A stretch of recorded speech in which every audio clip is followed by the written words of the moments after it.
Sebelum kita mulai, saya ucapkan Om Swastiastu dulu ya.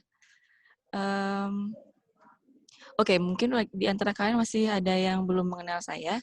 Jadi nama saya Niluh Putu Titin Wulandari, bisa panggil saya Bu Titin atau Miss Titin juga boleh. Dan untuk jika di antara kalian ada yang ingin bertanya tentang materi untuk kita hari ini ataupun bertanya mengenai reservasi ataupun tugas yang berada di e-learning, bisa hubungi saya, ini nomor WA saya, ataupun mengirim pesan melalui email saya. Jadi ini nomor saya, dan ini alamat email saya. Bisa dicatat atau bisa di-screenshot. Sudah ya. Selanjutnya, untuk materi kita hari ini, saya akan menjelaskan tentang metode pemesanan kamar. Jadi metode pemesanan kamar ini maksudnya cara yang dilakukan oleh para calon tamu ketika mereka ingin memesan kamar di hotel. Nah, jadi metodenya itu ada 2. Jadi yang pertama itu namanya direct reservations, sama yang kedua itu namanya indirect reservation. Direct reservation seperti kalau kita artikan dalam bahasa Indonesia, direct itu berarti langsung. Jadi untuk direct reservation adalah pemesanan yang dilakukan oleh calon tamu ketika memesan kamar secara langsung. Secara langsung ini maksudnya dia ketika memesan kamar tanpa melakukan atau tanpa melalui media apapun, atau dengan cara datang langsung ke hotel. Itu namanya direct reservation. Jadi ini maksudnya seorang tamu itu dia datang langsung ke hotel dan ingin memesan kamar. Itu yang disebut sebagai direct reservation. Jadi dia datang langsung. Kemudian yang untuk indirect reservation itu adalah pemesanan kamar yang secara tidak langsung. Jadi kebalikan dari direct reservation. Nah, indirect reservation di sini kenapa sih dibilangnya tidak langsung? Karena si calon tamu ini tidak datang langsung ke hotel ketika memesan kamar, melainkan dia melalui media ataupun alat komunikasi ketika akan memesan kamar di hotel. Nah, untuk alat dan media yang dipakai itu biasanya berupa telepon, ya yang sering dipakai biasanya dipakai itu adalah telepon. Kemudian ada letter. Kalau letter ini kan surat. Jadi saya rasa kayaknya zaman sekarang masih jarang ya, bukannya nggak ada, mungkin jarang sekali yang memesan kamar melalui letter ini, karena sudah ada yang namanya email ataupun fax email. Nah, mungkin di antara kalian ada yang masih bingung fax email sama email itu sama nggak sih? Sebenarnya mereka fungsinya sama, bentuknya hampir sama. Cuma kalau email itu dia kayak kita SMS-an. Jadi mungkin di antara kalian masih kayaknya familiar ya dengan email. Kalau fax email itu dia menggunakan mesin khusus. Jadi ada namanya mesin fax email. Kalau fax email itu dia kayak setengah printer dan juga setengah telepon.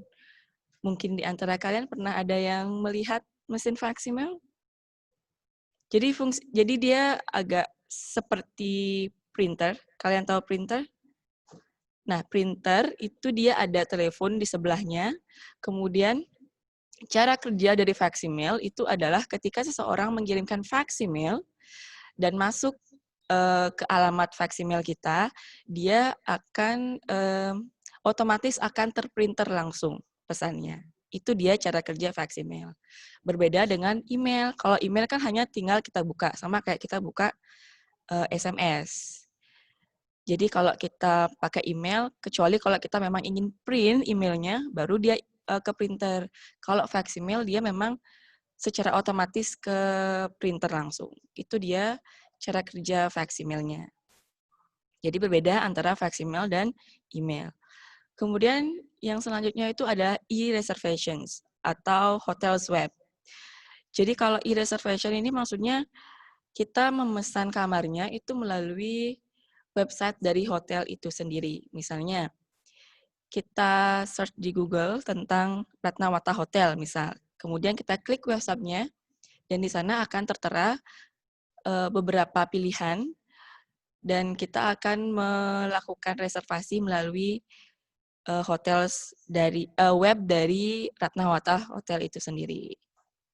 Seperti itu. Jadi ini juga sering sekali dipakai e-reservation ini. Kemudian yang selanjutnya adalah sumber pemesanan kamar. Nah, sumber pemesanan kamar di sini itu adalah, mungkin di antara kalian masih bertanya, apa sih sumber pemesanan kamar itu? Nah, sumber pemesanan kamar itu sendiri adalah dari mana sih datangnya pemesanan kamar itu sendiri? Apakah dari travel, ataukah dia hanya datang sendiri, ataukah itu dari pemerintahan, itu yang disebut sebagai sumber pemesanan kamar. Jadi dia kayak asal-usul dari datangnya pemesanan kamar atau datangnya reservasi itu sendiri. Nah, jadi yang pertama itu ada FITS. FITS itu adalah singkatan dari Free Individual Traveler. Yang di sini maksudnya Free Individual Traveler itu dia yang secara pribadi, jadi dia memesan kamarnya mengatasnamakan dia sendiri. Misalnya, saya datang ke Ratnawata Hotel, kemudian saya menelpon reservation di Ratnawata Hotel, dan saya ingin datang ataupun ingin menginap pada bulan Desember misal. Nah, itu yang disebut sebagai free individual travelers karena dia tidak melalui sumber pemesanan kamar yang lainnya. Jadi dia direct langsung mengatakan kalau dia itu ingin menginap atau secara langsung nelpon ataupun mengirim pesan ke reservasi di hotel. Jadi tanpa perantara sumber pemesanan yang lainnya. Itu dia yang disebut sebagai FITS atau Free Individual Travelers. Jadi dia individual, tanpa ada perantara sumber pemesanan kamar lainnya.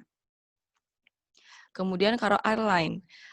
Airline sendiri, seperti yang kalian tahu, airline itu merupakan maskapai penerbangan. Jadi kalau yang airline ini itu adalah dari pihak maskapainya itu sendiri yang memesankan kamar ke hotel. Jadi dia bukan tamunya yang memesan kamar ke hotel, tapi melainkan dari pihak airline-nya itu sendiri yang memesankan kamar ke hotel. Itu makanya disebut sebagai airline. Nah, begitu pula dengan tour operator. Mungkin di antara kalian juga bingung, apakah tour operator sama travel agent itu apakah sama? Sebenarnya, tour operator dan travel agent mereka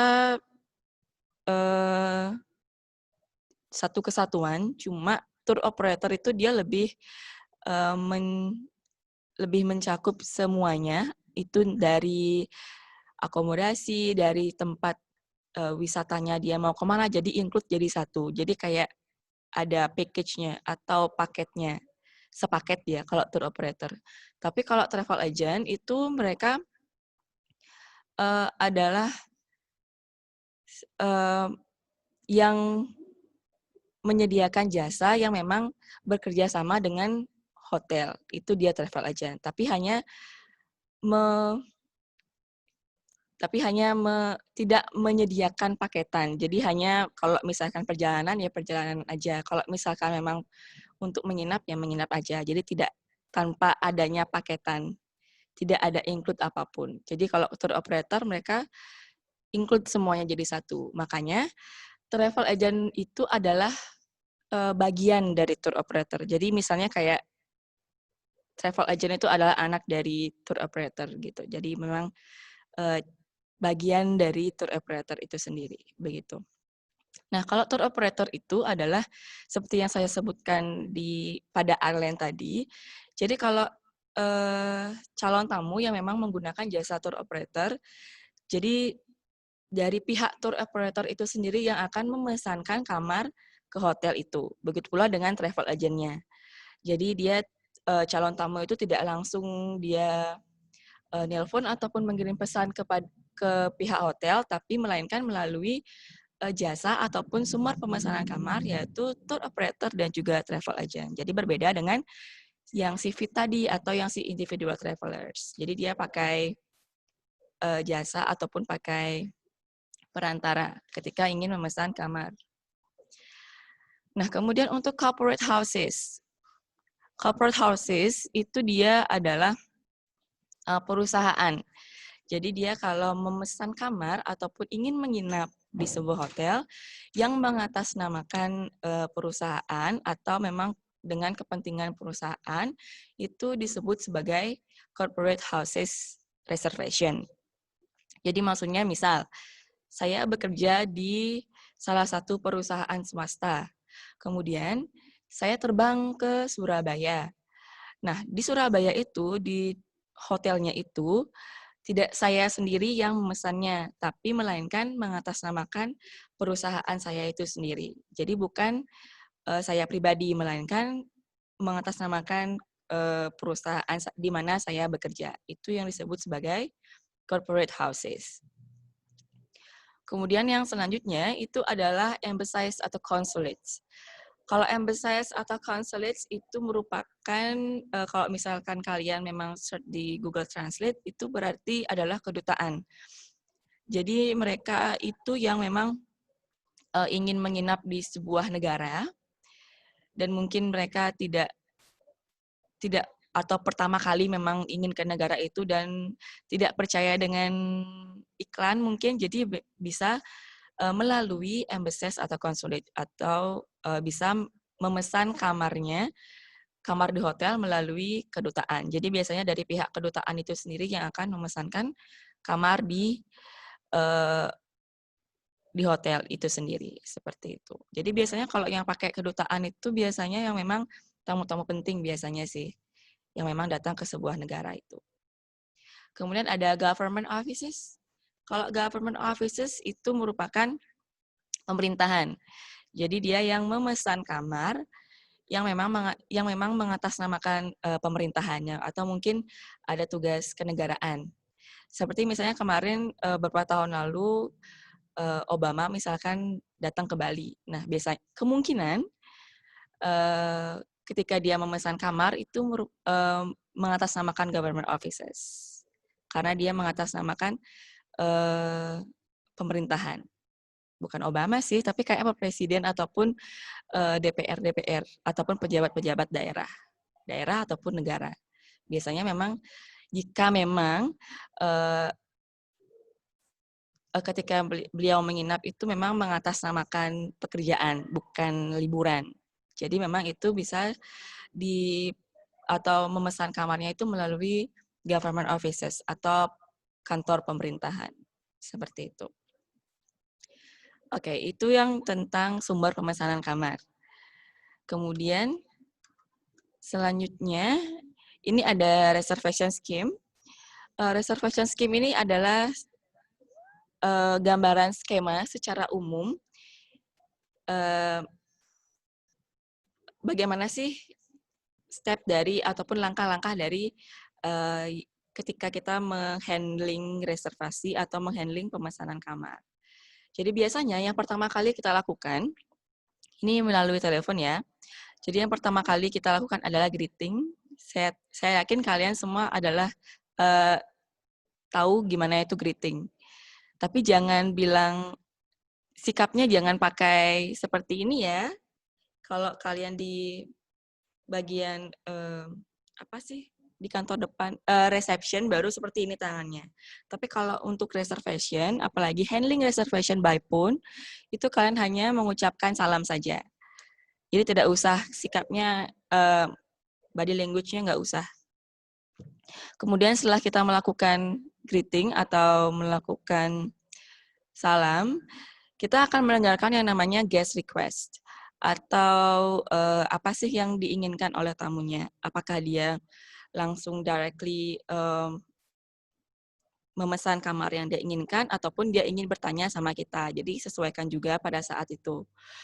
Nah, ketika kita sudah mengetahui apa yang dipesan oleh tamunya, Setelah itu kita akan yang namanya checking reservation chart. Checking reservation chart di sini maksudnya adalah kita mengecek ketersediaan kamar. Apakah yang dipesan oleh guest-nya itu tersedia atau tidak. Itu yang sangat penting sekali karena misalkan tidak selalu tidak selalu kamar yang dipesan oleh guest-nya itu akan selalu tersedia pada tanggal yang dia inginkan. Maka dari itu yang pertama kali kita lakukan harusnya adalah memang checking reservation chart-nya dulu atau checking conventional chart atau tabel dari ketersediaan kamar itu sendiri. Seperti itu. Nah, ketika kita sudah mengecek tabel ketersediaan kamar, kita jika kamarnya tersedia atau room-nya available, kita langsung mengisi pada reservation form, kemudian kita memblok pada reservation chart atau conventional chart atau pada tabel pemesanan kamar. Setelah itu baru kita akan yang namanya menulis tentang confirmation letter. Confirmation letter itu sendiri adalah surat konfirmasi yang kita kirimkan kembali kepada calon tamu bahwa pemesanan yang sudah dia lakukan sudah kita proses di hotel. Kemudian, jika misalkan room-nya unavailable atau kamar yang diinginkan oleh guest-nya itu tidak tersedia, maka salah satu langkah yang kita lakukan adalah offer the other choices atau kita memberikan pilihan yang lainnya. Misalkan kalau dia ingin memesan kamar yang dekat sama kolam renang, tapi pada saat itu sudah full, bisa kita tawarkan yang dekat sama garden atau yang dekat sama rice field misalnya, atau mungkin jenis kamarnya yang berbeda, apapun yang memang tersedia pada tanggal yang dia inginkan. Atau mungkin dia ingin pindah tanggal, bisa juga ditanyakan sama guest-nya, seperti itu. Nah, setelah kita sudah melakukan memberikan pilihan yang lainnya kepada calon tamu, dan jika memang dia tidak menerima saran dari kita ataupun pilihan yang kita berikan sama tamunya, bisa kita berikan pilihan untuk menginap di hotel lain ataupun di hotel yang memang bekerja sama dengan kita. Tapi kalau misalnya pilihan yang kita berikan itu diterima oleh guest-nya, bisa kita langsung melakukan langkah yang seperti yang di atas ini. Langsung mengisi pada reservation form, memblok kamar pada reservation chart atau conventional chart, kemudian selanjutnya langsung membuat confirmation letter. Seperti itu. Itu singkatnya. Ini gambaran secara umum tentang bagaimana kita menghandling reservation-nya. Secara umum ya, karena terkadang ada tamu yang agak banyak bertanya ketika menelpon, apalagi dia baru pertama kali melakukan reservasi di hotel kita. Biasanya mereka agak banyak tanya. Seperti itu. Jadi ini secara gambaran secara umumnya saja. Nah, untuk selanjutnya, itu jenis-jenis reservasi. Jenis-jenis reservasi itu lumayan sih, ada banyak. Ini yang berdasarkan jenis reservasinya, yang berdasarkan kapan dibuatnya, atau apakah ada perubahan ataupun enggak. Ini dia. Jadi ini adalah jenis-jenis reservasinya. Itu ada 1, 2, 3, 4, 5, 6, 7. Nah, yang pertama itu ada new. Seperti yang kalian tahu, new dalam bahasa Inggris yang diartikan ke bahasa itu berarti baru. Jadi ini maksudnya adalah reservasi yang memang baru dilakukan. Jadi maksudnya itu pertama kali dilakukan oleh tamunya. Itu yang disebut sebagai new reservation. Jadi tidak ada perubahan sama sekali. Misalnya, saya nelpon ke Ratnawata Hotel. Hari ini misal, saya ingin memesan kamar, saya ingin datang pada bulan Desember, kemudian sudah dicatat oleh reservasinya, dan reservasi saya itu yang datang bulan Desember itulah yang disebut sebagai new reservation. Sudah? Nah, untuk yang amendment reservation atau change reservation, kalau yang ini itu maksudnya reservasi yang sudah ada perubahan. Perubahannya itu bisa meliputi tanggal kedatangan, tanggal keberangkatan, jumlah orang, jenis kamar, bahkan jika dia melakukan perubahan pada special request atau permintaan khususnya dia, itu juga termasuk di amandemen. Misal, saya tadi kan mau datangnya bulan Desember. Kemudian saya nelpon lagi nih ke bagian reservasi di Ratnawata Hotel. Saya bilang, saya nggak bisa kayaknya bulan Desember, kayaknya terlalu banyak pengunjung. Jadi saya majuin lagi, saya mau datang bulan November deh. Nah, udah deh termasuk reservasi saya itu udah berubah lagi menjadi namanya amendment atau change reservation. Begitu. Nah, kemudian kalau yang selanjutnya itu ada confirm reservation. Kalau confirm reservation itu maksudnya adalah reservasi yang sudah terkonfirmasi atau reservasi yang memang sudah kita dari pihak hotel sudah mengirimkan confirmation letternya. Itu biasanya kita sudah sebut sebagai confirm reservation. Dan biasanya untuk confirm reservation itu sudah jarang untuk dirubah lagi. Untuk yang cancel reservation, seperti bahasanya cancel yang berarti batal. Jadi kalau cancel reservation ini adalah reservasi yang memang sudah dibatalkan. Dibatalkannya itu bisa karena sudah ada konfirmasi terlebih dahulu ataupun dia memang menghilang begitu saja atau yang namanya no show. Kemudian untuk yang selanjutnya itu guaranteed reservation. Guaranteed reservation itu sendiri adalah reservasi yang memang ada garansi atau yang bergaransi atau istilahnya ada jaminannya. Untuk yang guaranteed reservasi itu dia jaminannya bisa berupa dia sudah bayar uang muka atau dia sudah melunasi seluruh jumlah kamar atau seluruh harga kamar, ataupun dia melalui travel agent voucher. Jadi itu juga salah satu sebagai guaranteed reservation. Jadi ada jaminannya. Dan biasanya untuk yang guaranteed reservation ini sendiri tidak bisa di kamarnya itu tidak bisa kita jual sembarangan. Misal, saya kan bilang saya mau datang bulan November. Dan pada saat bulan November itu seperti yang sudah dijanjikan atau seperti yang sudah calon tamu katakan, misalnya dia mau datang jam 2, tapi sampai jam 8 malam pun dia nggak ada datang.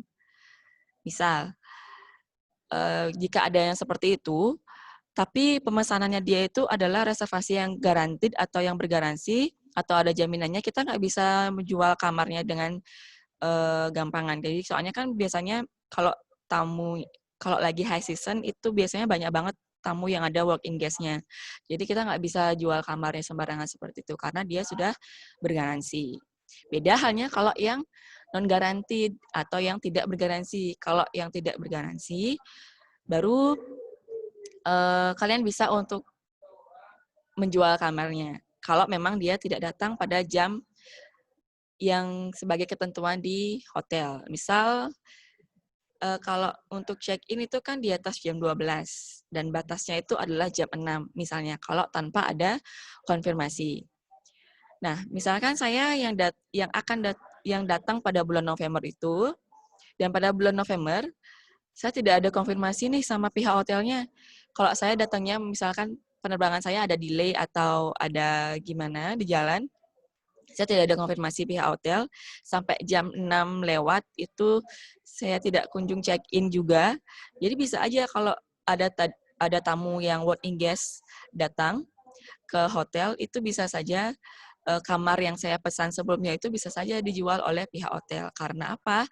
Karena tidak ketika saya memesan kamar itu tidak bergaransi ataupun tidak ada jaminannya. Dan bahkan ketika saya check-in, saya tidak melakukan yang namanya konfirmasi kalau jam berapa saya bakalan melakukan check-in ataupun datang ke hotel, seperti itu.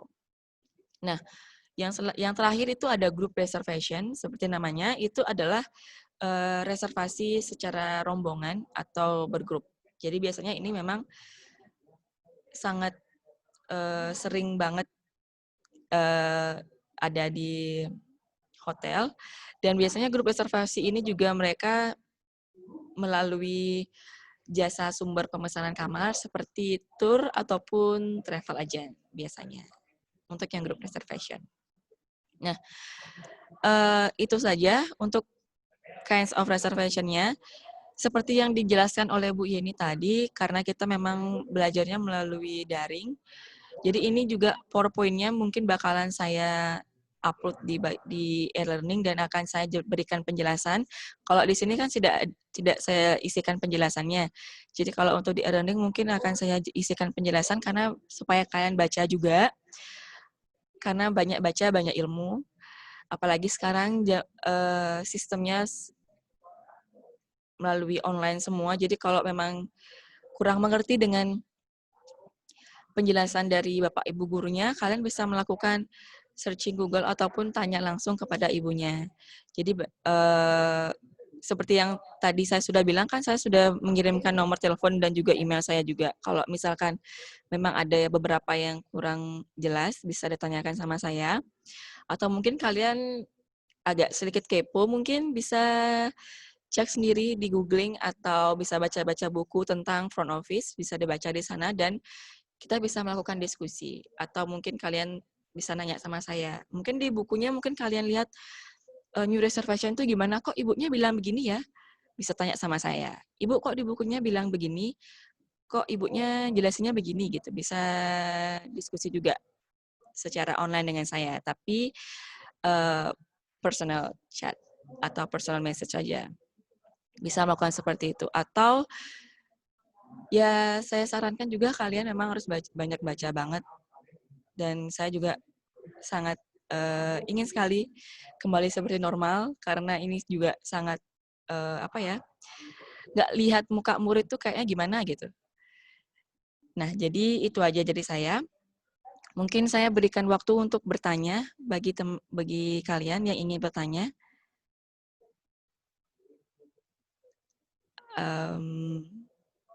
Ada yang bertanya? Tidak? Oke. Nah, misalkan kalau tidak ada, saya cukupkan sampai di sini saja. Sekian dari saya. Semoga apa yang saya sharing pada hari ini bisa bermanfaat untuk kalian. Ingat kalau misalkan memang ada yang kurang jelas, bisa tanyakan sama saya atau tanya sama Bu Mariantini juga bisa. Karena kami berdua yang memang mengisi pelajaran reservasi di kelas 11. Kemudian seperti yang tadi Bu Yeni juga sempat bilang sih, jangan pernah malu ya untuk bertanya, apalagi dengan situasi kita yang seperti ini. Kalau emang nggak ngerti, bisa tanya saja. Mungkin kalau malu di sini bisa tanya secara personal saja, biar tidak menjadi beban untuk kalian juga. Apa sih dibilang sama ibunya? Apa sih itu kok nggak ngerti? Bisa tanya langsung aja. Atau mungkin kalian mau cari sumber yang lainnya dengan cara membaca, searching juga bisa, sebagai bahan perbandingan juga boleh. Oke? Itu saja dari saya. Untuk itu saya aturkan pada Mas Santi. Om Santi, Santi, Santi, Om.